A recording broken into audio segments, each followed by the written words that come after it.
वाराणसी महादेव की नगरी है। वाराणसी जहां मरने के बाद लोगों का अंतिम संस्कार होता है और मुक्ति मिल जाती है। वाराणसी में एक मुर्दा बोलता है, मुर्दा सड़कों पर चलता है।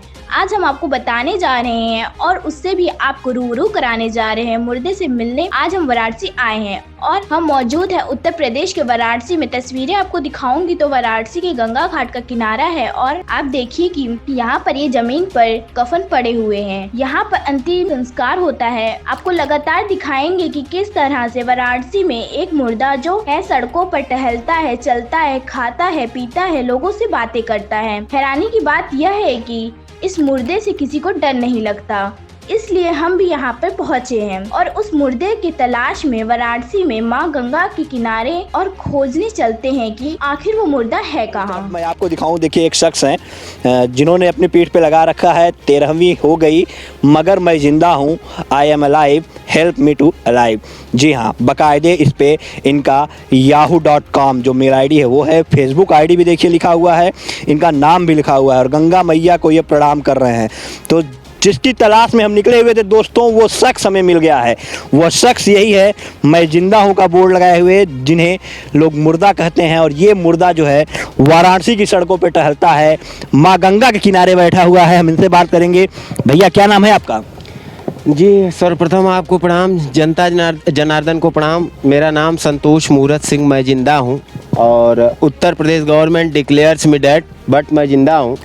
20 वर्षों से अपने आप को जीवित घोषित करने के लिए तमाम जद्दोजहद कर रहे हैं साहब, लेकिन आज तक सरकार के कानों पे जूं नहीं रेंगा। देश विदेश की मीडिया ने कवर कर लिया, हमारे बातों को, विचारों को रखा। Search me on Google dead man alive Santosh Murat Singh. हमारे संघर्ष को आप गूगल पे भी देख सकते हैं। मैं जिंदा हूँ संतोष मूरत सिंह बोलेंगे, हमारे 20 वर्षों के संघर्ष की कहानी आपको उस पर दिख जाएगा। उसके बावजूद भी ये संतोष भैया, मैं चाहूँगा जरा सा आप खड़े हो इस तरफ अगर घूम जाते तो, क्योंकि कैमरा इनको चलाने में थोड़ा सा दिक्कत हो रही है। गंगा मैया को प्रणाम करके संतोष भैया देखिए उठ गए हैं और ये बोर्ड जो आपने लगा रखा है इसे मैं चाहूँगा कि आप आगे कर लीजिए।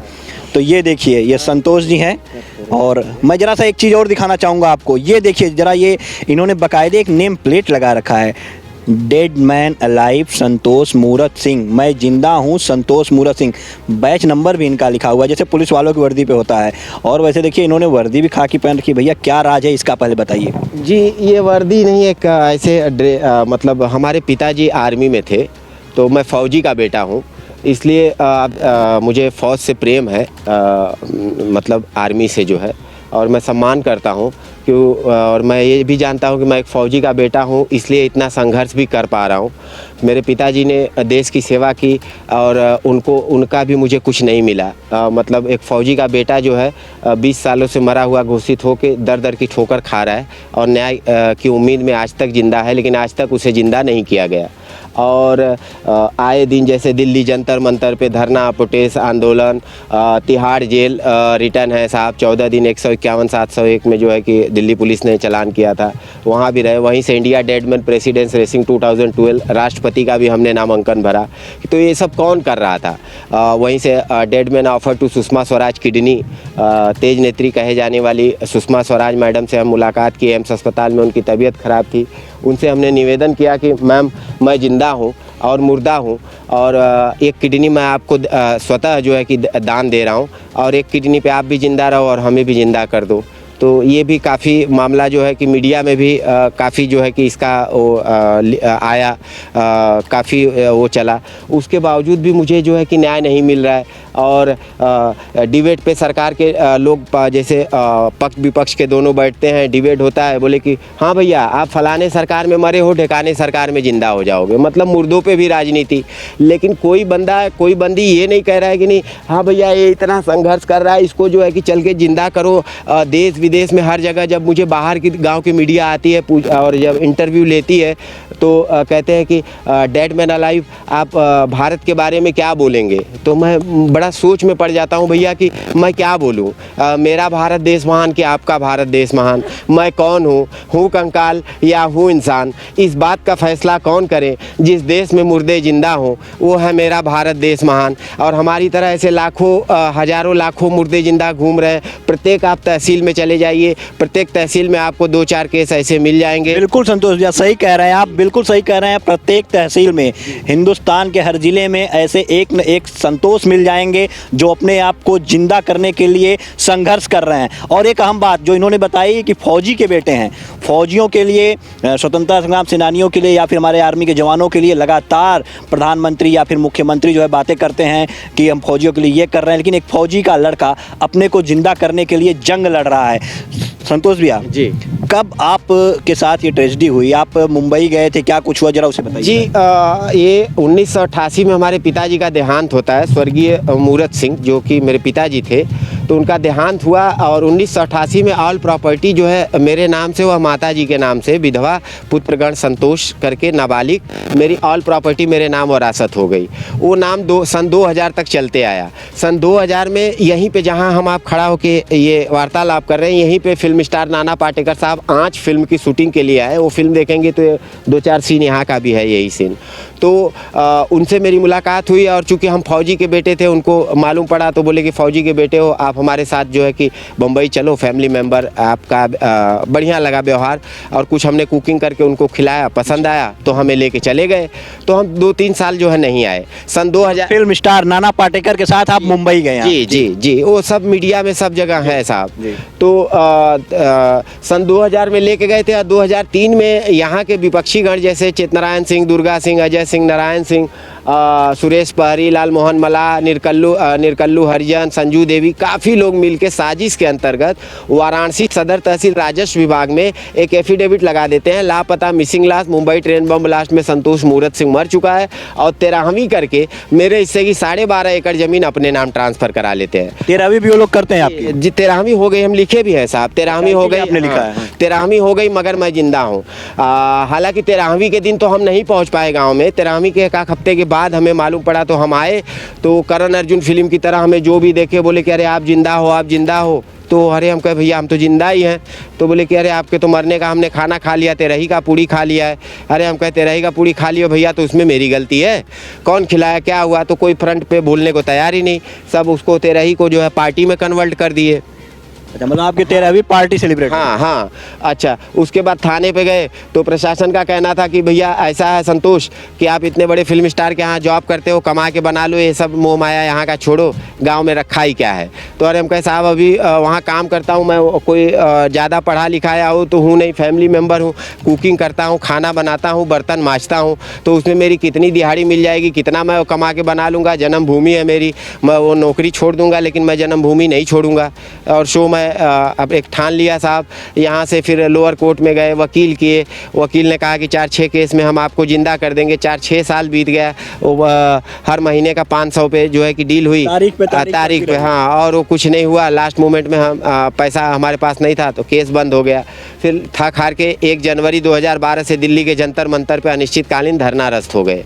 वहीं से आंदोलन किए, वहीं से तिहाड़ जेल गए, वहीं से इंडिया डेडमैन प्रेसिडेंस रेसिंग 2012 जब राष्ट्रपति का हमने नामांकन भरा तो पूरे वर्ल्ड की मीडिया ने कवर किया। तब हमने सवाल किया कि बताइए ये इंडिया में पहली बार ऐसा है कि मुर्दा आदमी भी राष्ट्रपति का चुनाव भर रहा है या जिंदा? यहाँ हज़ारों कैमरा लगे हुए हैं, इतनी मीडिया है, इतने लोग हैं, बताइए कि मैं जिंदा हूँ कि मुर्दा हूँ? तो वो काफ़ी जो है कि उसमें रहा, चर्चा में रहा। तो काफ़ी लोगों ने जो है कि उस टाइम से बावजूद आपको हाँ न्याय नहीं मिला। नहीं, फिर वहाँ से लेटर वोटर राष्ट्रपति जी के यहाँ से जो है कि यहाँ लोग भेजे और बोले कि वहाँ जाओ, वहाँ के डीएम से मिलो। डीएम और सीएम का क्या होता है, कभी सरकार बदल गई, कभी डीएम बदल गए, कभी कुछ हो रहा है, कभी ये अधिकारी बदल गए, कभी वो अधिकारी, भटकते रहो तख्ती लटका के।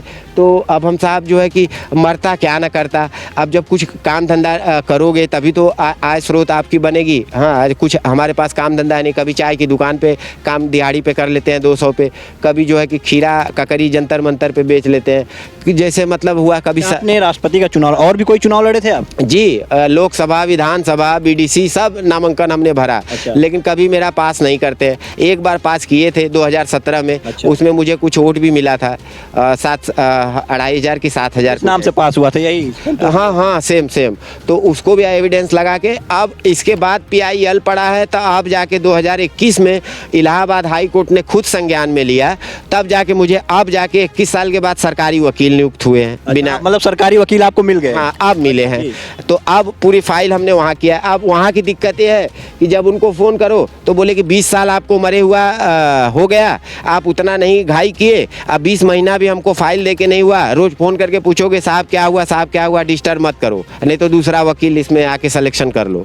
अब वो भी नहीं सुन रहे, तो ये दिक्कत है साहब। और इसलिए मतलब आज हमारे आत्मबल को, हमारे संघर्ष को देख के युवा लोग बोलते हैं आप प्रेरणा स्रोत हो, तो मैं कुछ ऐसा डिफरेंट करते रहता हूँ कि ताकि लोगों में एक एनर्जी, और जो मतलब ज़िंदगी से हार जाते हैं, जो ज़िंदगी से मायूस हो जाते हैं, जैसे ये पुल देख सकते हैं आप, हाँ, तो यहाँ से अब कभी ऐसे भी ख्याल आते हैं कि यार ये ज़िंदगी क्या है, धीरे धीरे मैं भी सुशांत हो रहा हूँ, मैं भी शांत हो रहा हूँ, वो हो जाए। लेकिन ऐसा नहीं करना है, मरना नहीं है, हाँ, हमें लड़ना है, हमें पॉजिटिव लड़ाई लड़नी है, हमें कोई तोड़ फोड़ या उपद्रव से शांतिपूर्ण, जैसे कि हमने आप लोगों से भी जिक्र किया था पहले भी, अब आने वाला भी है 30 जून को हर साल की भांति हम जो है कि अपना जिंदा मुर्दा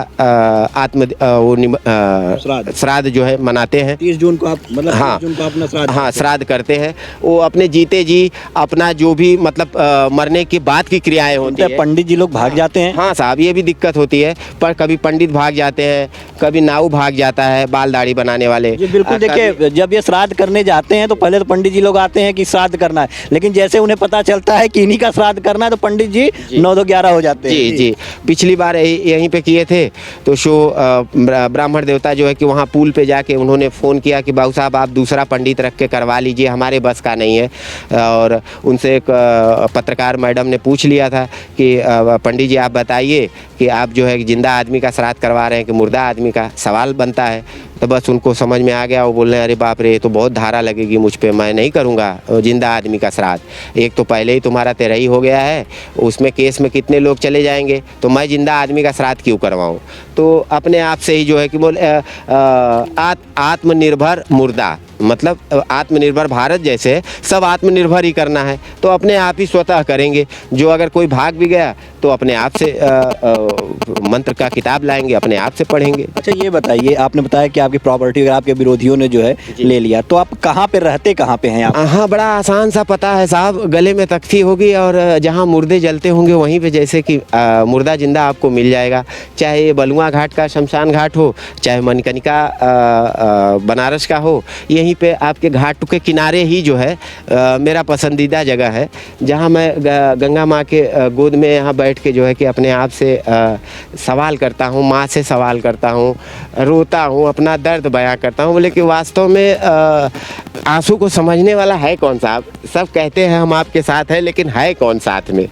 इतना संघर्ष के बावजूद भी, इतने लोग जानने के बावजूद भी, अभी अभी आप चैनल पे डिबेट पे बैठ जाएंगे, बड़े बड़े सोशल वर्कर, बड़े बड़े लोग, नेता मंत्री बैठेंगे, संतोष जी आपको जो है कि ना आप चिंता करने की ज़रूरत नहीं है, नेशनल चैनल है, फलाना है, ढिकाना है, आपको ये ख़त्म होते ही शो ना, डिबेट शो ख़त्म होते ही आपका पूरा काम ओके हो जाएगा। और उन्हीं व्यक्ति को, मैडम को, साहब को अगर अन्यथा दूसरे दिन फ़ोन करो तो वही उनका रिप्लाई होगा, आई कॉल बैक यू संतोष, मैं आपसे बाद में बात करता हूँ, मैं बाद में बात करती हूँ। मतलब हर सिक्के के दो पहलू वाला मतलब चरित्र हम इंसान का समझ नहीं पा रहे हैं कि मतलब कितना स्वार्थी इंसान हो गया है कि मतलब कि अपना डिबेट कराने से जी अपना रोटी सेकने से, हाँ बस वही हो रहा है। और वास्तविकता जैसे कि कोई मेरा आए हाथ पकड़ के कहे कि चलो मैं जिंदा करता हूँ, मैं करवाती हूँ, मैं करता हूँ, तो या कोई भी सरकार हो, जैसे अगर हम पिछली सरकार में मरे हैं, ठीक है, हम मानते हैं, सब लोग डिबेट पे कहते हैं आप कांग्रेस में मरे हो, हमने भी मान लिया, चलो भाई कांग्रेस की सरकार थी, हम कांग्रेस में मरे हैं।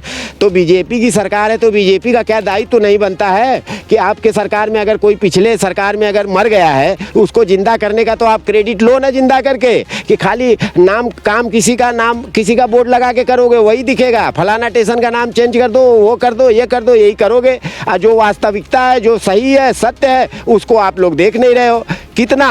कितना आदमी झेलेगा, कब तक झेलेगा। जैसे 30 जून को हम जब देते हैं प्रार्थना पत्र और पूरे भारत देश के मुर्दे जब आते हैं और उस दिन लिखित रहता है कि अगर हमें जीवित घोषित नहीं किया गया तो हम अपने आप को जीवित घोषित करने के लिए आत्मरक्षा हेतु किसी की ज़िंदगी अगर लेके भी जिंदा होना पड़े तो जिंदा होना पड़ेगा।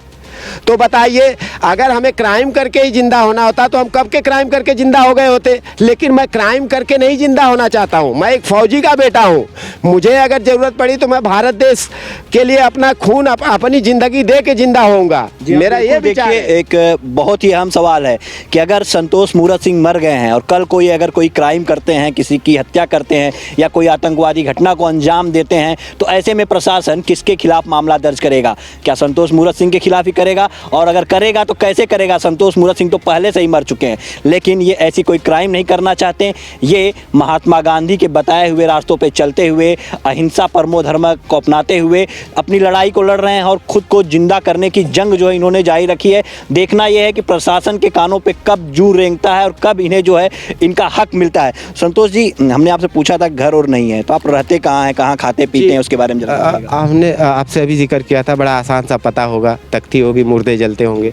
तो शमशान घाट गंगा जी के किनारे तो आए दिन जैसे कभी कोई संस्था वाले गुजर रहे हैं, तो जैसे रोटी बैंक वाराणसी है, वो लोग खाना बांटते रहते हैं, तो लाइन में लग गए और वहाँ प्रसाद ले लिए। या किसी का भी अभी जैसे कि मुर्दा वहाँ जला के ऊपर आके पानी पी रहे हैं और मैं भी तख्ती लटका के ऐसे ही बैठा हूँ, तो जहाँ 10 लोग पानी पी रहे हैं, एक लोग ऐसे ही अगर आपके आंखों में आंखें डाल के अगर वो देख लेगा और वो सही अगर मायने में अगर उसके अंदर इंसानियत, मानवता अगर जिंदा होती है, तो वो कहने की शब्दों की ज़रूरत नहीं पड़ती है। वो तुरंत तत्काल जो है बोले यार उनको भी एक प्लेट खाना जो है या मिठाई जो है। पूछते भी होंगे आपको इस तरह से? हाँ, देखते हैं भैया, सब जानते हैं सब लोग। हमारा गूगल पे वो है, जनता ने एक मैडम आई थी प्रेस रिपोर्टर, उन्होंने कहा कि भैया आप अपना गूगल पे अकाउंट नंबर बोल दो और उसमें अगर आपको मदद जिसको इनको करना होगा वो करेगा। तो अगर आप कहे तो बोल दूँ यहाँ पे भी। बिल्कुल, आप अपना हाँ, हमारा गूगल पे अकाउंट नंबर है 9769483265। ये नंबर है हमारा। फिर से हाँ, 9769483265। जी हाँ, बिल्कुल। तो देखिए, ये इनका गूगल पे नंबर है, इस पे आप लोग जो भी मदद करना चाहें इनके लिए कर सकते हैं। हम ये नंबर डिस्क्रिप्शन में भी डाल देंगे, वहाँ से भी आप निकाल सकते हैं। संतोष जी, हमने सुना है कि आप पुलिस चौकी में, थाने पे भी रहते हैं, वहाँ पे भी खाना वाना खाते हैं, नज़रबंद आपको कर दिया जाता है, क्यों? उसका एक रीज़न है साहब, जैसे कि हम इतना साल मरे हुआ सबको दे के प्रार्थना पत्र थक गए, तो सीएम का काफिला जा रहा था, हम प्रार्थना पत्र लेके उनके काफिले के आगे आ गए थे, योगी जी के। अच्छा। और खड़े हो गए ऐसे कि भैया बताओ मैं जिंदा हूँ कि मुर्दा हूँ। तो वो काफ़ी गाड़ी सब रुक गई, योगी जी भी निकल के बाहर आ गए, तो उसमें डीएम और एसएसपी का क्लास ले लिए और वो लोग उस दिन से मुझ पे हाई अलर्ट लगा दिए। और जब भी कोई वीवीआईपी मूवमेंट होता है यहाँ बनारस में, तो सबसे पहले क्राइम ब्रांच लाइव, सबके पास मेरा नंबर वायरल है, ये लोग उठा लेते हैं, नज़र बंद कर देते हैं। जेल में नहीं बंद करते हैं, क्योंकि जेल में बंद करेंगे तो रिकॉर्ड हो जाएगा और ये चाहते नहीं है। तो नज़र बंद मुझे 62 बार यूपी पुलिस ने गिरफ्तार कर चुके हैं, और 62 बार गिरफ्तार कर चुके हैं। महीने में अब समझ रहे हैं कि चुनाव जब रहता है तो वीवीआईपी मूवमेंट ज़्यादा होते हैं। यूपी 65 बनारस का नंबर है, गाड़ियों का नंबर भी 62 हुआ है, 65 तक जी, यूपी 65। हाँ साहब, ये भी कह सकते हैं, यूपी 65 है चला था। और उसके बाद जो है कि ये लोग कर लेते हैं। तो महीने में अगर 20 दिन वीआईपी मूवमेंट है, तो 20 दिन अगर हमको वहाँ पे थाने चौकी पे बैठा के रखे हो, तो हम कहाँ जाएंगे? 20 दिन हमको कहे थाना चौकी, हम कहे साहब मैं क्या खाऊंगा? बोले मेस है, मेस में खा लो। तो मेस में अगर आपका काम है कि मुझे कहीं नहीं जाने देना है, आपको निगरानी रखना है, तो आपने 20 दिन हमको पकड़ के रख लिया, 20 दिन खाना खिला दिए। अब 20 दिन के बाद छोड़ दिए कि आप जाओ, तो मैं 10 दिन कहाँ जाएगा? तो मैं 10 दिन बोले कि 10 दिन और मेरे को गिरफ्तार कर लो, कम से कम 10 दिन मुझे थाने में चौकी में खाना तो मिलेगा। या डायरेक्ट एक ही बार जेल में डाल दो, वहाँ टेंशन ही खत्म, वहीं से हम आंदोलन करेंगे, वहीं से लड़ेंगे। तिहाड़ तो वैसे भी रिटर्न है, और 62 बार जो है कि वैसे भी आप लोग कर ही चुके हो। हाँ, और बहुत बार साहब जो है कि ये लोग मारे भी हैं। कितने पुलिस वाले मेरे आंखों से आंखें मिला के बातें करें और बताएं कितनी बार मुझे ठोका गया है, कितनी बार जलील किया गया है, कितनी बार मुझे ये एहसास कराया गया है कि ये देश मुर्दों जिंदों का है। ये सत्य है कि भारत पहले मुर्दों का देश नहीं था, लेकिन अब मुर्दों का बनते जा रहा है। इसी संबंध में हम 30 जून को तमाम हमारी तरह जितने जिंदा मुर्दा हैं आज हमारे जीवन पे फिल्में बन जाती है, OTT प्लेटफॉर्म पे बिजनेस कर रही हैं, लेकिन ये और बात है कि हमारे नाम से कमा रहे हैं लोग। जीवन हमारा व्यवसाय तुम्हारा, सलमान खान हमारे जीवन पे फिल्म बना के कर लिए हैं, गांव में मरा हुआ घोषित करके दयाद परदार, और ये लोग ज़मीन हमारी कब्जा तुम्हारा, ये लोग कर लिए हैं। शो हमने कहा कि 30 जून को हर साल की भांति तमाम हमारी तरह जितने जिंदा मुर्दा हैं उनसे निवेदन करेंगे कि कोई भी ऐसा गलत कार्य न करें जिससे कि हमारा जो है कि संघर्ष और हमारा लड़ाई जो है कि उसमें धूमिल हो। इसलिए कानून में रह के ही कार्य करें, कानून को हाथ में लेने की कोशिश ना करें। जैसे कि हम जब जिक्र करते हैं कि साहब मैडम आप कानून के इतने लंबे हाथ होते हैं, मुर्दे को ज़िंदा कर दो, तो बोले कि क्या करें, हमारे हाथ में क्या है। तो बोले जब साहब मैडम आपके हाथ में कुछ है ही नहीं तो ऐसे हाथों का क्या काम, ये हाथ मुझे दे दो। तो बोले कि ठाकुर बनते हो। हमने कहा हम तो जात पात की बात कर नहीं रहे हैं साहब मैडम, हम तो यही कह रहे हैं कि भैया जब आपके हाथ में कुछ है ही नहीं तो ऐसे हाथों का क्या काम। कहते हो इतना लंबा हाथ है, कानून के बहुत बड़े लंबे हाथ है। तो उनको एहसास कराओ। तमाम फिर से मैं वहीं पे आऊँगा और कहूँगा तमाम मुर्दा जिंदा भाई बहनों से कि आप लोग उनको फील कराओ, एहसास कराओ, न कि अपने हाथ में लो कानून को, और उन्हें पल पल सोचने पे, पल पल उनकी ज़िंदगी का, जैसे उन्होंने किसी के साथ अन्याय किया है उनको घुट घुट के मरने दो। कहने का मतलब यह है कि जैसे हम रोज़ मर रहे हैं, रोज़ जी रहे हैं, हम हर दिन साहब ये सोचते हैं हमारा आखिरी दिन है आज हमारा। जैसे एक आखिरी सवाल से ये लेना चाहेंगे कि आप बताए थे कि आप नाना पाटेकर के साथ गए हुए थे, वहाँ पे आप कुकिंग काम कर फिर आए, ये सब हुआ, उसके बाद फिर कभी आप वहाँ गए नहीं, कभी उनसे मिले नहीं, उनसे आपने अपना दर्द नहीं बताया किस तरह आपके साथ हुआ? नहीं साहब, जाते आते रहते हैं, बराबर संपर्क में बने हुए हैं, मीडिया में बोलते रहते हैं साहब। और 11 महीना हम यहाँ गंगा जी के किनारे रहते हैं, तो 1 महीना जो है कि वहाँ समंदर के किनारे गणपति बप्पा मोरिया करते हैं साहब के साथ। आप ऑल मीडिया में भी देख सकते हैं उनके गणपति में मैं बराबर जो है कि सेवा भाव से लगा रहता हूँ। 1 महीना वहाँ रहता हूँ। उनसे आपने नहीं बताया किस तरह की ट्रेजेडी आपके साथ? सब पता है उनको। उन्होंने मीडिया में रेड FM 93.5 रेड FM पे कैंपेन भी चलाए थे, उसमें जो है कि उन्होंने बाइट दिया है। सतीश कौशिक साहब बोले हैं, बहुत बॉलीवुड के लोगों ने, नसरुद्दीन शाह साहब बोले, आए भी थे मिलने जंतर मंतर। तो इतना लोगों के बोले कि बॉलीवुड के लोगों का भी बयान भी जो है कि मेरे काम नहीं आ रहा है। हाँ, अब बोले कि किसको हम ला के खड़ा करें कि नहीं, बोलो भैया कि हम जिंदा हैं और हमें कर दो। बॉलीवुड के एक चर्चित चेहरे हैं, मदद के लिए आगे आते हैं सोनू सूद। क्या आप सोनू सूद से अपनी गुहार लगाना चाहेंगे? जी, सोनू सूद साहब से भी हमने सोशल मीडिया के माध्यम से प्रार्थना पत्र दिया है, निवेदन किया है कि साहब आपके नाम पे बहुत कुछ हो रहा है, आपने बहुत लोगों का भला किया है, तो इस मुर्दे को भी जिंदा करवाने की कृपा करें। क्योंकि देखिए, मरना सत्य है, सबको मरना है, लेकिन हम एक बार मरने से पहले जिंदा होना चाहते हैं साहब। क्योंकि सबकी अलग अलग ख्वाहिश है, मुझे ये बनना है, मुझे वो बनना है, मैं ये हो जाऊं, वो हो जाऊं, लेकिन हमारी थोड़ी डिफ़िकल्ट है क्योंकि भाई हमें ज़िंदा होना है। मरने से पहले एक बार ज़िंदा कर दो, हम ये खुशी महसूस कर लें कि नहीं यार, हमने इतना संघर्ष किया, इतना भूख प्यास हर चीज़ को तड़प हमने देखा है, और अगर मैं कहीं अगर कुछ अच्छा हो जाता है, मैं ज़िंदा हो जाता हूँ, तो मैं भी देश समाज के लिए कुछ ऐसा प्रेरणा स्रोत बन के मरूँ कि लोग कहें कि फलाना व्यक्ति था। जी बिल्कुल। तो देखिए, ये संतोष जी हैं और इनके शब्दों में, इनकी आंखों में आंसू झलक रहे हैं, साफ दर्द जो है वो इनके चेहरे पे बयां हो रहा है। हम संतोष जी को ये तो नहीं कह सकते कि हम इन्हें ज़िंदा करा देंगे, लेकिन एक प्रयास ज़रूर रहेगा कि हमारी ये वीडियो चले, और ज़्यादा से ज़्यादा अगर आप लोग भी मदद करते हैं, शेयर करते हैं, और तो शायद संभवतः ये वीडियो प्रशासन के कानों तक पहुँचे, प्रधानमंत्री तक पहुँचे, और उनके संसदीय क्षेत्र में जो एक व्यक्ति जिंदा होने के बाद भी अपने को जिंदा करने के लिए दर दर भटक रहा है, उसे न्याय मिल सके।